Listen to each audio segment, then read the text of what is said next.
Shalom, shalom. Donc, nous allons lire la parole du Seigneur. Donc, prenez avec moi, prenez avec moi le psaume 32.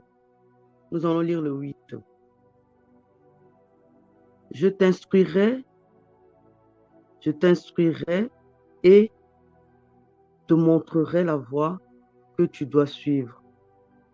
Je te conseillerai, j'aurai le regard sur toi. Donc, continuons. Prenons Philippiens 4, nous allons lire le 9. Ce que vous avez appris, reçu et entendu de moi, et ce que vous avez vu en moi. Mettez-le en pratique, et le Dieu de la paix sera avec vous. Continuons, mes frères et sœurs. Nous allons prendre 1 Thessaloniciens 5, nous allons lire le 11. Donc, c'est pourquoi encouragez-vous les uns les autres et édifiez-vous mutuellement comme vous le faites déjà. Continuons, prenons Proverbe 1, 7. La connaissance commence par la crainte de l'Éternel. Il faut être fou pour maîtriser la sagesse et l'instruction. Oui, l'instruction, voilà. Donc, continuons. Prenons Proverbe 11, nous allons lire jusqu'au 12. Mon fils, ne méprise pas la correction de l'Éternel et ne sois pas dégoûté lorsqu'il te reprend. Car l'Éternel reprend celui qu'il aime, comme un père l'enfant qu'il a sa faveur. Donc, nous allons lire encore le psaume 25, nous allons lire le 4. Et, pardon, excusez-moi. Donc, le psaume 25, nous allons lire le 4. Éternel, fais-moi connaître tes voies, enseigne-moi tes sentiers. Pour finir, nous allons lire Colossiens 3, 16. Que la parole de Christ habite en vous dans toute sa richesse. Instruisez-vous et avertissez-vous les uns les autres en toute sagesse par les psaumes, par des hymnes, par des cantiques spirituels. Chantez pour le Seigneur de tout votre cœur, sous l'inspiration de sa grâce, de la grâce, pardon. Donc, je vais vous laisser, je vais dicter les versets. Après, vous allez les lire parce que j'ai fini là. Donc, vous pouvez prendre aussi le psaume 25, 5. Donc, vous pouvez lire aussi le psaume 25, 5. Le proverbe 12, 1. Donc, et puis après, le psaume 143, 10. Et le dernier, Matthieu 11, 29, 30. Voilà.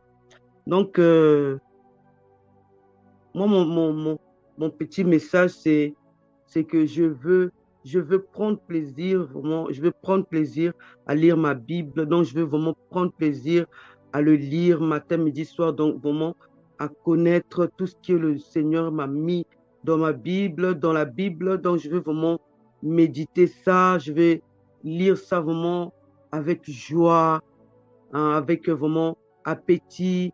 Donc, c'est vraiment un livre que le Seigneur a mis en place pour moi, dont je peux toujours le méditer. Il me fait du bien, il va me faire du bien. Je vais connaître vraiment des bonnes œuvres. Parce que c'est bien, c'est toujours bien d'apprendre, c'est toujours bien d'apprendre à tout ce que le Seigneur nous a mis en place. Parce que comme ça, nous ne le laissons pas berner, nous ne le laissons pas envahir par des mensonges, hein. nous ne laissons pas envahir par des mensonges. Quand nous voulons aller dans les églises, nous sommes vraiment sûrs des paroles que le Seigneur, nous, nous allons vraiment écouter. Est-ce que c'est les mêmes paroles que le Seigneur nous a mis? Est-ce que le pasteur, là, il dit la même chose que dans la Bible? Donc, il faut toujours méditer, méditer. Tu prends ton livre, tu prends ton temps dans ta chambre. Vraiment, il faut avoir le temps. Il faut avoir le temps. Tu peux le télécharger toujours. Tu télécharges la Bible. Tu peux le mettre dans ton téléphone. Hein. Parfois, quand tu dis que tu n'as pas, tu es dans le bus, tu es dans le bus, quand tu arrives le soir, allez, tu prends ta Bible, tu lis hein, les passages que vraiment tu médites tes passages, ça vraiment, ça te fait du bien. Et aussi aux enfants, d'apprendre vraiment aux enfants à connaître la Bible. C'est vraiment très important. C'est très important, notre livre. Notre Seigneur nous a laissé des bonnes œuvres. C'est bête que on arrive quelque part, on nous ment. Ah oui, il faut faire ça, il faut donner de l'argent, il faut donner 1 000 euros, il faut donner. Non. Hein? Nous-mêmes, nous-mêmes, si on a la parole, on ne peut pas nous laisser, on peut pas se laisser berner. Jamais. On ne peut pas se laisser berner. Parce que notre Seigneur nous a mis toutes ces paroles-là, donc on le connaît. On le connaît du début jusqu'à la fin. On lit toujours ces paroles-là, on le connaît bien.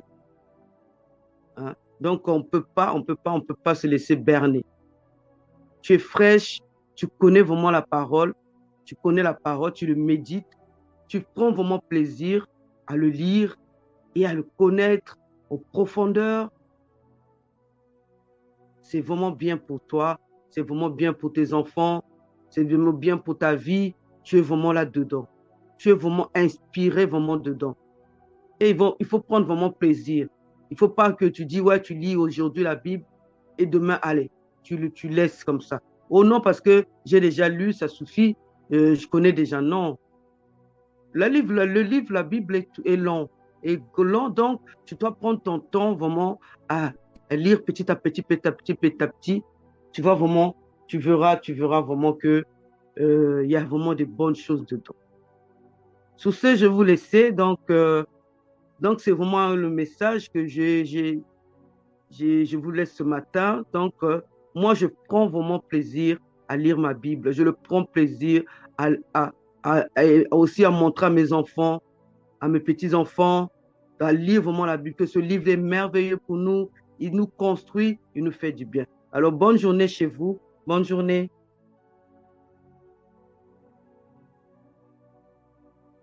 Donc, je vais aussi partager. Donc, je vais partager sur le thème la puissance qui se cache dans le jeûne et la prière. La puissance qui se cache dans le jeûne et la prière. Alors, déjà pour commencer, nous allons prendre simplement Matthieu 6, versets 16 à 18.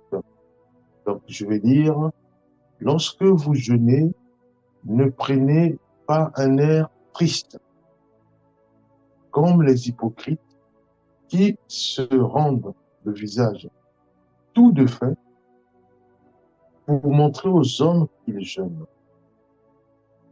Je vous le dis en vérité, ils reçoivent leur récompense. Mais quand tu jeûnes, parfume ta tête et lave ton visage, afin de ne pas montrer aux hommes que tu jeûnes, mais à ton Père qui est là dans le secret. Et ton Père qui voit dans le secret te le rendra. Alors, donc ça, c'est une image et c'est aussi une vérité biblique. Donc, on nous fait comprendre que le jeûne est très important, mais il est aussi important de réaliser que quand nous jeûnons, c'est des moments de joie, des moments de victoire, le moment où nous combattons dans la victoire, le moment où nous savons que nous amplifions notre prière, nous amplifions notre vie spirituelle, nous amplifions notre sainteté, nous amplifions notre foi en Jésus-Christ. nous amplifions notre, notre détermination à dépendre du Saint-Esprit. Voyez-vous? Donc, c'est pour ça que c'est des moments de joie, des moments de bonheur, puisque nous amplifions notre intimité avec notre Seigneur et Sauveur Jésus-Christ. C'est pour cela la parole de Dieu, la Bible nous demande qu'il est important que quand nous jeûnons, nous ne puissions pas prendre un air triste. Non, puisque c'est le moment de joie et de bonheur. On crie au Seigneur à travers les jeûnes et prières, et cela montre que nous sommes sérieux, déterminés à ce que Dieu nous parle, à ce que Dieu agisse, à ce que Dieu intervienne.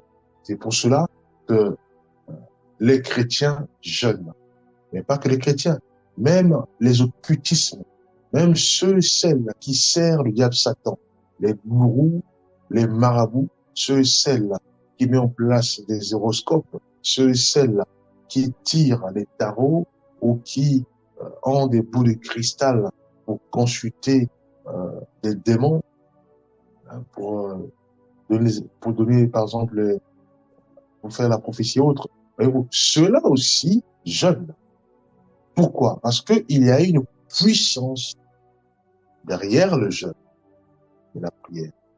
Voyez-vous? Donc nous devons nous approprier de cette puissance qui se cache derrière le jeûne et la prière. Voyez-vous? Pourquoi? Parce que il y a certains, quand ils vont travailler dans le monde pour servir le malin, ils sont obligés de jeûner pour rendre puissants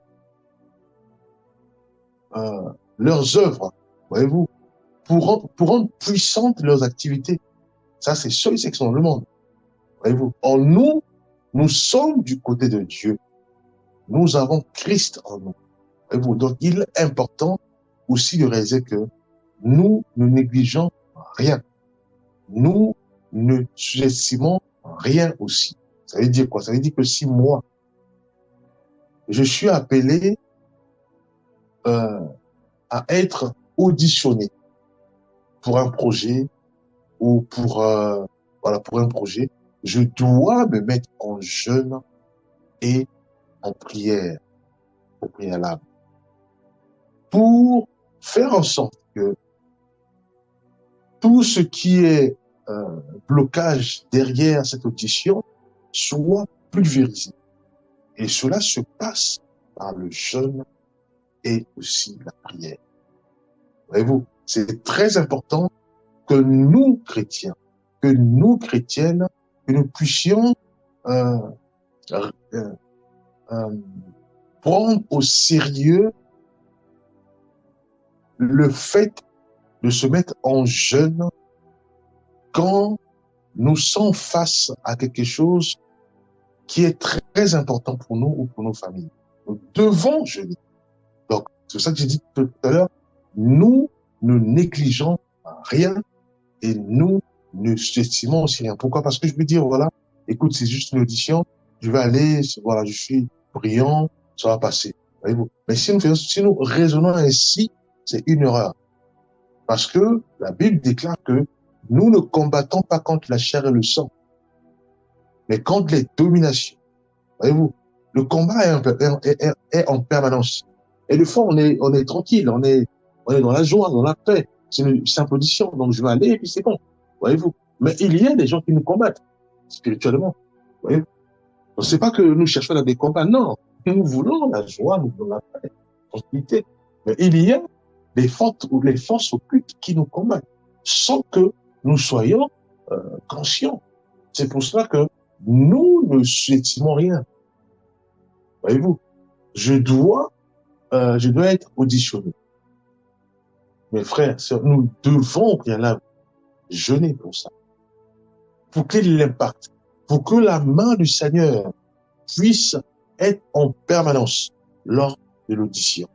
Pour que tout soit pour la gloire du Seigneur. Parce que quand j'ai un projet et que je sais que c'est un petit projet, ça va être plié en 2 ou 3 minutes, mais je ne dois pas négliger la force du jeûne. la puissance cachée dans le jeûne. Je dois jeûner.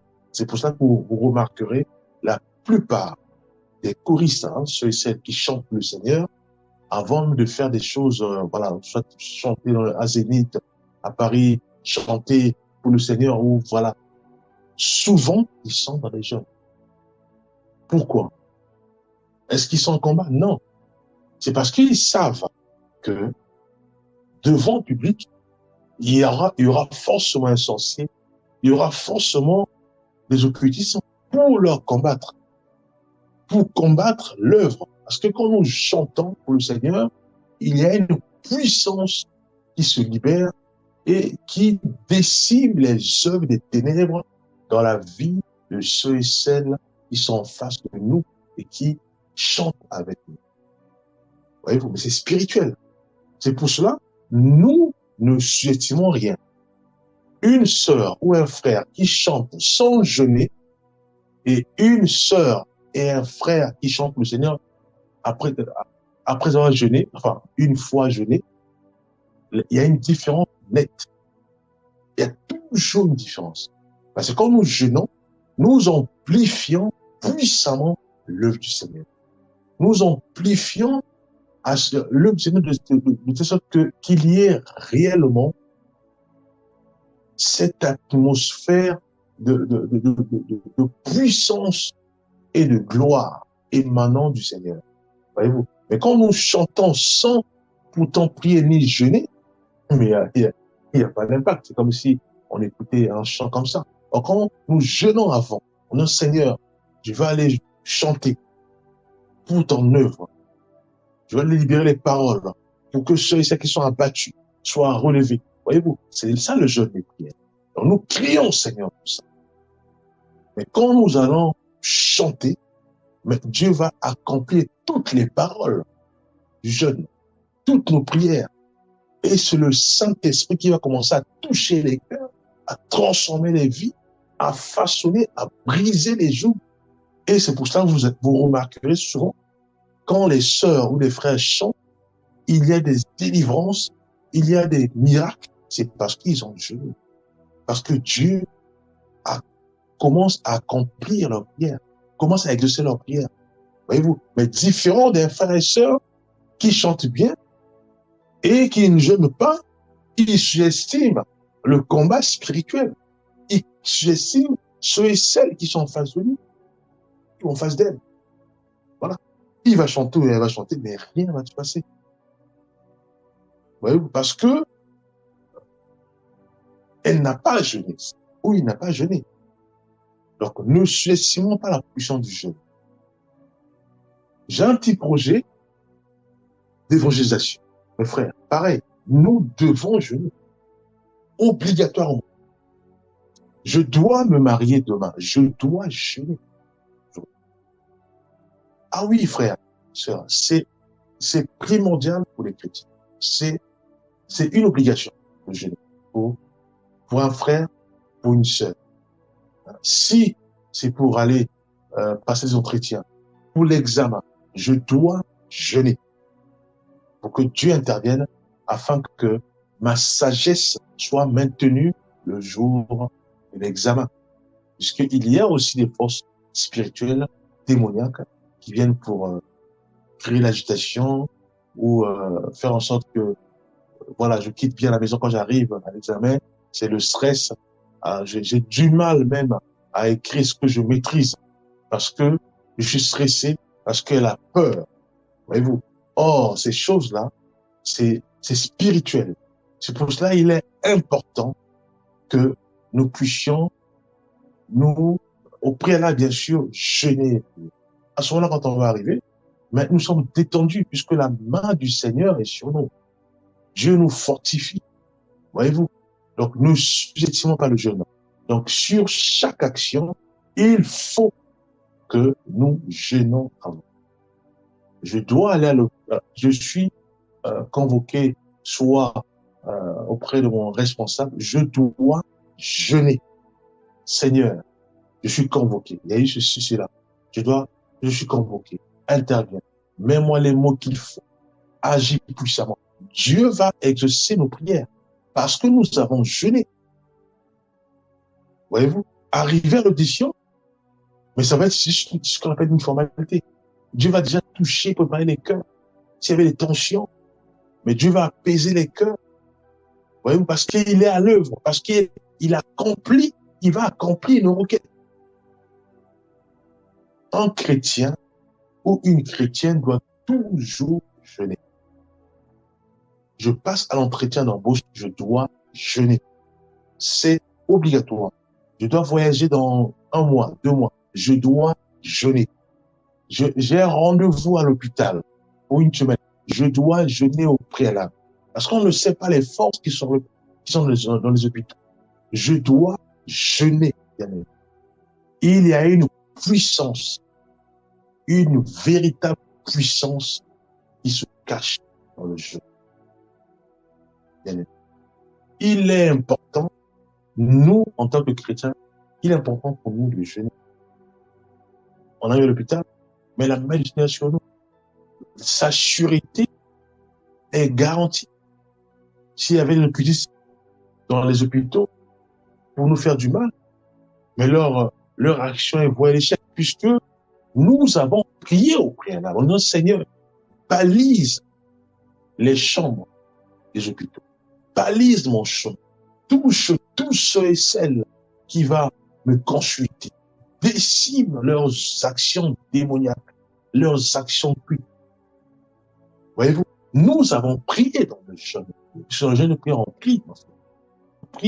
On se prive soit de la nourriture, on se prive soit de loisirs, on se prive soit de la télé, on se prive soit de tout ce qui...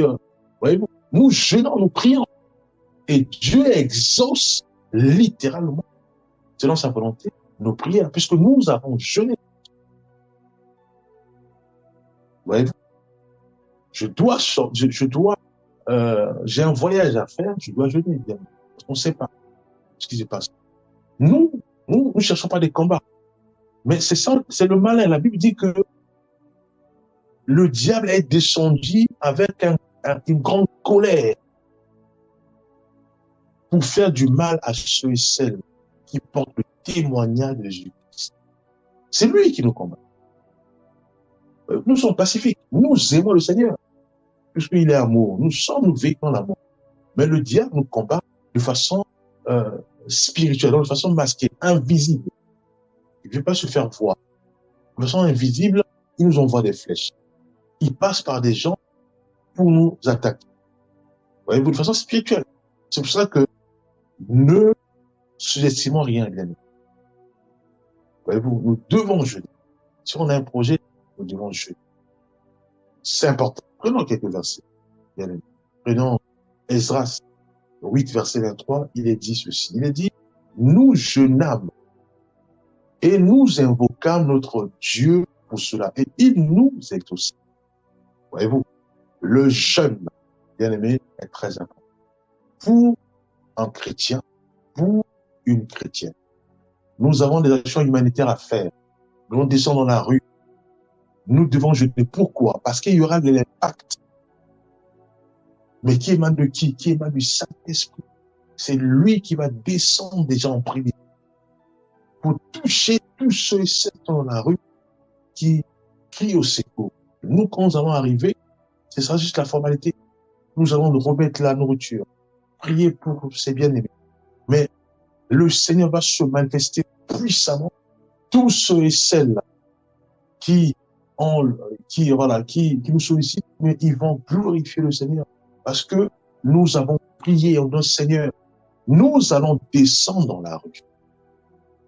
Nous allons remettre les vivres. Nous allons prier pour les bien-aimés. Manifeste ta puissance. Et le Dieu, il est déjà en avant. Il est parti pour toucher tous ceux et celles qui seront là le jour J. Voyez-vous, nous devons jeûner, bien. Et vous allez remarquer, ceux qui jeûnent avant d'aller sur les actions, sur le terrain, sur les actions humanitaires, et ceux et celles qui ne jeûnent pas, ils vont aussi sur le terrain, mais il y a une différence.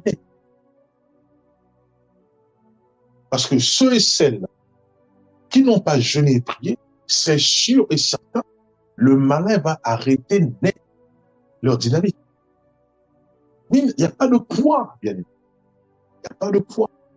Vous savez, des chamailles entre eux là-bas. Il va créer la confusion, il y aura des chamailles. Voyez-vous. Et après avoir les chacun. Voyez-vous. Or, quand il y a le jeûne, même les flèches du malin pour pousser cette dynamique de sombrer, mais ça va être voué à l'échec parce que la main de Dieu est sur les bien-aimés. Voyez-vous? Donc, nous sous-estimons rien. Je reçois ce qu'on appelle une invitation, une convocation. Je dois jeûner toujours. C'est important. Avant d'y aller, je dois jeûner. On m'invite. Voilà, on t'invite, viens à une fête et autres. C'est rien, c'est juste une copine. Voilà le nom de la famille. Je dois jeûner. On ne sait jamais. Bien, je dois jeûner pour ça. Seigneur, il y a une fête. Intervient. Agis puissant. Fais en sorte que tout ce qui est alcool, tout ce qui est cigarette, tout ce qui est drogue, soit décimé à jamais. Que toi seul puisses me protéger. Voyez-vous, nous devons jeûner, bien aimés. 2 Chroniques 7, verset 14. Si mon peuple sur qui a invoqué mon nom s'humilie, prie et recherche ma face, et s'il se détourne de ses mauvaises voies, je l'exaucerai des cieux. Je lui pardonnerai son péché et je guérirai son pays, même la nation bien-aimée. Joël 2, verset 12 à 13. Maintenant encore, dit l'Éternel, revenez à moi de tout votre cœur, avec des jeûnes, avec des pleurs et des lamentations. Déchirez vos cœurs et non vos vêtements. Et revenez à l'Éternel, votre Dieu, car il est compatissant et miséricordieux, lent à la colère et riche en bonté. Et il ne se repent des mots qu'il envoie. Marc 9, 29. Il leur dit, cette espèce-là ne peut sortir que par la jeûne, par la prière. Et vous, le jeûne est puissant, décime les œuvres des malins, expulse ces géants, ces démons, ces anges déchus. Le jeûne les expulse de notre vie. Daniel 9, verset 3. Je tournais ma face vers le Seigneur Dieu, afin de recourir à la prière et aux supplications, en jeûnant et en prenant le sang et la cendre. Acte 13, verset 2 à 3. Pendant qu'ils servaient le Seigneur dans leur ministère et qu'ils jeûnaient, le Saint-Esprit dit, mettez-moi à part Barnabas et Saul pour l'envoi à laquelle je les ai appelés. Alors, après avoir jeûné et prié, il leur a posé les mains et les laissèrent partir. Voyez-vous, même la direction divine, le jeûne et la prière. Voyez-vous, donc, ne sous-estimons rien, ne négligeons rien. Recourons-nous à la prière et au jeûne. Matthieu 17, 21. Mais cette sorte de démon ne sort que par la prière et par le jeûne. Néhémie 1, verset 4. Lorsque j'entendis ces choses, je m'assis, je pleurais et je fus plusieurs jours dans la désolation. Je jeûnais et je priais devant le Dieu des cieux. Même des choses qui nous font mal, nous devons crier au Seigneur par le jeûne et par la prière. Il va exaucer. Voyez-vous, prenons enfin Luc 2, verset 37. Restez veuve et âgée de 84 ans, elle ne quittait pas le temple. On parle de cette dame qui avait vu le Seigneur Jésus. Et elle servait Dieu nuit et jour dans le jeûne et dans la prière. Même servir le Seigneur, c'est par le jeûne. Donc, bien aimé, le jeûne a une grande puissance. Nous devons constamment nous mettre dans le jeûne. Il est important, c'est notre respiration. Le jeûne et la prière, notre respiration. Avant de faire des actions face au public, les actions dans le public ou même les actions personnelles, nous devons jeûner et nous devons prier. Pourquoi? Parce que en faisant ainsi, Dieu seul contrôle toutes choses. Et il y a l'impact, il y a la puissance, il y a toujours les témoignages. Un frère qui a prié pour moi, je ne comprends pas, je suis délivré, je suis guéri. Mais ce n'est pas le frère, c'est le Saint-Esprit qui a répondu simplement à la prière de ce frère. Parce qu'il a jeûné au préalable avant de prier. Voyez-vous, j'ai pas compris cette chose dès qu'elle chante, mes angoisses, ma peur disparaissent. C'est pas la sœur. Parce qu'elle a jeûné, elle a payé le prix avant de venir. Elle a jeûné d'abord. Et Dieu s'est déployé et Dieu exauce sa prière. Nous allons prier. Père Céleste, fais-nous grâce. Fais-nous grâce de ne rien sous-estimer. Fais-nous grâce de jeûner constamment. Fais-nous grâce de ne plus avoir peur du jeûne. Fais-nous grâce, ô Père Céleste, de ne rien oublier, mais de prier constamment et aussi de jeûner. Aide-nous, Père, à y parvenir. Aide-nous à le faire constamment, selon ta volonté. Au nom puissant de Jésus-Christ, nous avons ainsi prié. Amen.